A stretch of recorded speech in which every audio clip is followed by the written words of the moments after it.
Murabona twashitse ngaha uno munsi kugira turabe ubwato buzanye ibidandazwa buvuye Kigoma. Ibidandazwa vyaciye ku ibarabara ry'Indarayi biheruka gusubirwamwo n'igihugu ca Tanzania. Ibi rero ibikorwa vyiza cyane twoshima kuko hareze imyaka 10 ivyo bidandazwa bitahaca. Mugabo twagiye turavugana na leta ya Tanzania kugira ishobore korohereza abadandaza b'i Burundi kugira turabe ko muhora twokoresha kubidandazwa vyinshi turonka ngaha mu Burundi bica ku kivuko ci Dar es Salaam. Vyinshi rero vyahora biza n'imodokari bikaca bica Ikobero kinjirana ngaha. Ubu rero n'iterambere mu gutwara ibintu n'abantu biciye mu kiyaga ca Tanganyika kuko uyu muhora ufasha igihugu cyane n'abadandaza ngaha i Burundi kuko ibidandazwa biza ari vyinshi kandi n'igiciro cyo gutwara ibintu kikagabanuka. Akarero noba hanuko ahajeje gushika itona 800 ziciye kuri uwo muhora. No kuvuga yuko ibidandazwa turavye ivyo gutwara ibidandazwa biragabanuka ibice 40%.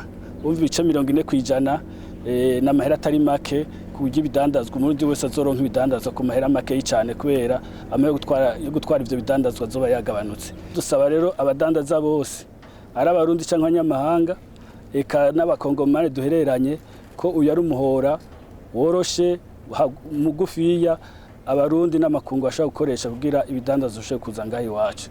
Abadandaza benshi baje babizi nibaza yuko nawo mu gihugu hagati bakwiye kuvyumva ko gutwara na kare urabona ko n'uburyo bwo gukoresha amabara bwatugora. Ibizofasha rero ko n'amabara yacu ashobora kugira kubaho umwanya muremure.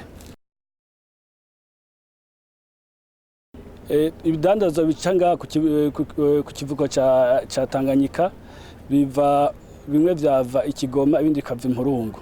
Ubu tuko turavugana na leta ya Zambia kuko bariko barashaka gukora ibara ry'Indarayi nawo nyene riva ahantu biti Kasama gushika Impurungu ku buryo uno munsi abadandaza b'abarundi mu misiza bazobashobora kurondera ibidandazwa ku kivuko cyo muri Afrika y'Epfo bita Durban.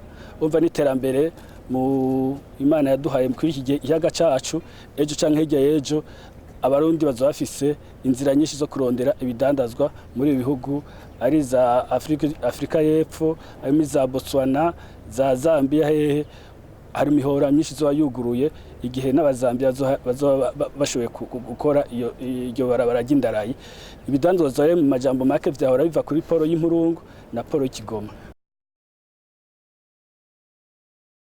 cyane gose kuko iyo umwanya wo kubizana ugabanutse amaye kubizana kubitwara nagabanutse umuguzi nawe aratora koyoko. Eka na leta izatorera koyoko kuko ibidandazwa bitazobigica mu mabarabara ari vyinshi. Nivyo ntituvuze yuko ibidandazwa byose bitazoca mu mabarabara bizoca mu mabarabara, ariko twifuza ko uyu muhora ari wo wokoreshwa cyane kugira turabe ko ibiciro vyogabanuka umurundi agura ibidandazwa ku mahera makeya.